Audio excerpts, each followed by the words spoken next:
Boa tarde, pessoal. Meu nome é Alan Gani, começando aqui mais um programa Economia e Política Sem Meias Palavras. Esse programa é transmitido ao vivo aqui no TV Infomoney e passado quinzenalmente. Também sou professor aqui da casa no curso Tesouro Direto com ganhos turbinados e também escrevo aqui no Infomoney no blog Economia e Política direto ao ponto, né? Já tenho aí alguns seguidores que já conhecem aí os meus textos. Muito bem, pessoal. Programa de hoje a gente vai falar da reunião do Copom.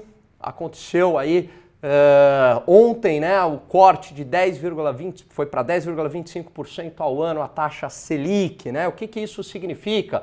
Selic caminhando para um dígito, para ficar abaixo de um dígito. Taxa Selic 10,25 significa que os bancos, né? Eles estão agora captando dinheiro nas operações interbancárias numa taxa menor, ou essa operação junto com o Banco Central numa taxa menor.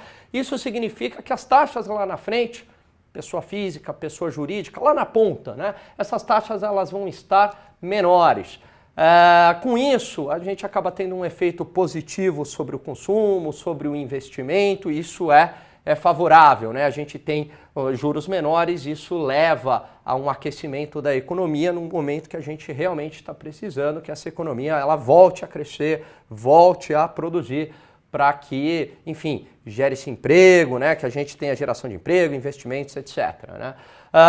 Mas uma pergunta aí que pode ocorrer, mas a Selic chegou a cair menos de 2 dígitos, chegou a bater lá 7,5, né? No governo Dilma. E isso não foi bom? Será que a gente não está indo para a mesma situação? Dá para comparar os dois momentos? Então, o programa de hoje vai tratar um pouco disso, que é o seguinte, a queda da Selic naquela situação era completamente diferente da queda de hoje da taxa Selic. Naquele momento, a gente estava no pleno emprego dos fatores de produção. O que isso quer dizer? A gente não tinha ociosidade, né? O desemprego estava baixo, as máquinas ali com poucas ociosidades, enfim, não tinha muita ociosidade. E o governo, muito motivado aí por uma visão desenvolvimentista, né, reduziu a taxa de juros para tentar aquecer ainda mais a economia. Uma visão muito focada no consumo, né? Vamos aumentar o consumo para as empresas produzirem mais e assim gerar um círculo virtuoso entre consumo e investimento, entre consumo e produção. O problema é que foi gerado uma série de incentivos, tanto fiscais quanto do lado monetário, com a redução da taxa de juros. Isso, de fato, estimulou o consumo, mas não tinha capacidade produtiva aqui no país, não tinha investimento para conseguir acompanhar esse excesso de consumo, esse excesso de demanda. O que aconteceu no governo Dilma? Crescimento econômico não veio, e veio quem? Não veio, e veio muito baixo, né? Veio lá nos primeiros anos, mas... e o que veio? Veio a inflação, né? Então eu gerei esse descompasso aqui entre demanda e oferta, né? A demanda muito superior à oferta, gerado pela queda dos juros. E essa queda dos juros provocou aí um excesso de crédito, um excesso de moeda, o problema é que o país não tinha condições, capacidade produtiva para suportar esse estímulo naquela época. E isso veio com uma inflação. A inflação no governo Dilma foi uma inflação relativamente alta, né? Ela sempre ficou ali próxima do teto da meta, próximo ali dos 6,5%, 6%, né? Na época o teto da meta era 6,5%. No acumulado, isso é bastante expressivo, né? Estamos falando aí de 25%, 30% ao ano, né? Sem considerar lá os 10%, em torno de 10% no segundo mandato dela em 2015, né? No primeiro ano do segundo mandato. Então, a situação de hoje é bem diferente. A taxa Selic está caindo, só que o país está numa crise econômica. Quer dizer, a gente, diferente do passado, a gente tem capacidade ociosa, o desemprego está muito alto. Então, essa queda da Selic ela é possível no atual momento, porque a inflação está baixa, diferente daquela época, a inflação está sob controle, né? A gente está com uma atividade econômica fraca, então esse estímulo com a queda da Selic, ele vai vir em boa hora, isso vai estimular o crédito, isso vai ter um efeito positivo sobre o crescimento econômico, né? Então a situação é bem diferente em relação ao governo Dilma, eu não vejo essa queda da Selic podendo trazer aí um risco inflacionário pelo menos a curto prazo.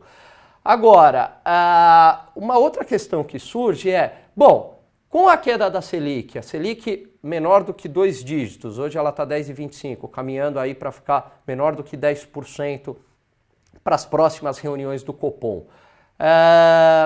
Isso é sustentável? Quer dizer, será que finalmente a gente vai viver num país onde as taxas de juros vão ser menores, né? E aí, pessoal, tem uma questão que é fundamental. Quer dizer, o Banco Central, por si só, reduzindo taxa de juros, ele não garante que as taxas de juros elas vão ser menores. E por quê? Por conta da questão fiscal, né? Então, não adianta ter essa redução da taxa de juros do Banco Central se não ocorrer um ajuste fiscal no país. Esse ajuste fiscal ele é de fundamental importância. Em grande parte, né, a taxa de juros no Brasil ela é muito elevada, e aí eu estou falando a taxa de juros de uma maneira geral, quer dizer, crédito pessoa física, crédito pessoa jurídica, as taxas dos títulos públicos, enfim, essa taxa de juros ela é muito elevada, em parte por conta da questão fiscal, em parte porque o nosso governo ele é muito inchado, ele é muito grande e ele se financia com taxas de juros muito altas, quer dizer, ele oferece uma taxa de juros elevada para o investidor topa financiar o governo nessa taxa e com isso, né, ele consegue esse dinheiro, fecha as suas contas, emitindo nova dívida e vai rolando a dívida assim, né? Então, em grande parte aí, as nossas taxas de juros, elas são muito elevadas, em grande parte por quê? Pelo tamanho do Estado brasileiro. O Estado brasileiro é gigantesco. E o que é esse Estado brasileiro gigantesco? Alta carga tributária e alto endividamento. Então, isso faz com que o governo precise cada vez de mais dinheiro para se financiar e uma forma, né, que ele encontra para se financiar, dado que o que ele arrecada de imposto não é suficiente, ele emite nova dívida. Só que ele tem que ficar emitindo nova dívida com taxas cada vez mais atrativas. Por quê? Porque o prêmio pelo risco no Brasil está elevado, né? Você tem aí uma situação fiscal complicada. Quem fala muito disso e fala de uma maneira muito, muito clara, e eu recomendo essa entrevista, é a entrevista do Gustavo Franco, ex-presidente do Banco Central e um dos economistas, arquitetos, aí, formuladores do Plano Real, e ele fala isso numa entrevista, se não me engano, lá em dezembro de 2015 no Roda Viva. Então, ele também diz que as taxas de juros no Brasil elas são muito elevadas por conta da questão fiscal. Quer dizer, não é só o Banco Central aí fazendo o seu papel. O governo, né, o Tesouro também vai ter que fazer o seu papel. E aí, nisso daí, é super importante a aprovação de reformas importantes para a sociedade e uma delas, claro, a reforma da Previdência, que ela está ligada à sustentabilidade do sistema da própria Previdência, para garantir a Previdência para futuras gerações, mas também para resolver a questão fiscal. Só como exemplo, que o Gustavo Franco ele fala nessa entrevista do Roda Viva, quando a taxa de juros, Selic, ela cai para menos de 2 dígitos, chega lá no patamar de 7,5%, o que acontece? O Banco Central, o Tesouro, né, o governo, ele lançava títulos de dívida lá próximo de 7,5%, 8% e não tinha demanda. Quer dizer, os investidores não compravam esses títulos, os grandes investidores, os grandes bancos, fundos e tal, eles não compravam esse título nessa taxa. Quer dizer, não adiantava, o governo não estava mais... Embora a Selic estava menor, o governo não conseguia se financiar nessa taxa, porque o investidor não topava financiar o governo nessa taxa. O que acontecia, segundo Gustavo Franco? O Banco Central entrava na jogada, comprava os títulos do Tesouro, né? Então dava essa liquidez lá para o Tesouro, dava lá o dinheiro para o Tesouro, né? O Tesouro assim conseguia se financiar e repassava esse título no mercado secundário, vendia esse título no mercado secundário, ou com taxas diferentes, ou com outras condições mais atrativas para o investidor. Em outras palavras, né, percebeu o que está acontecendo? Né?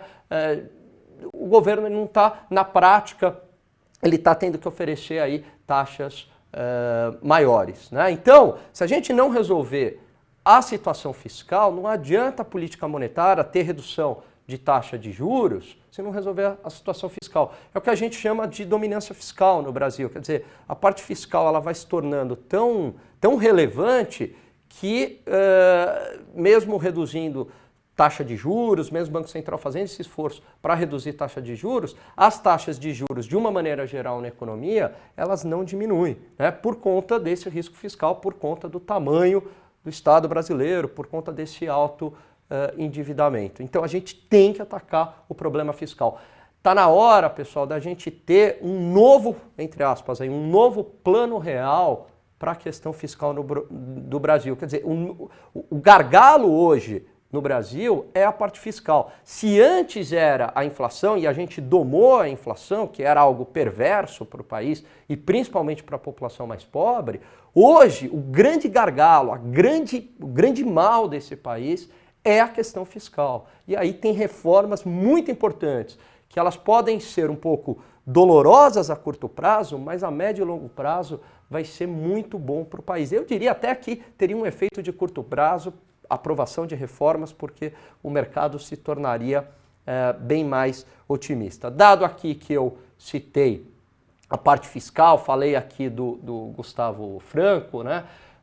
Eu vou terminar o programa de hoje deixando aqui uma dica cultural, até escrevi isso, uma resenha sobre o filme lá no meu blog.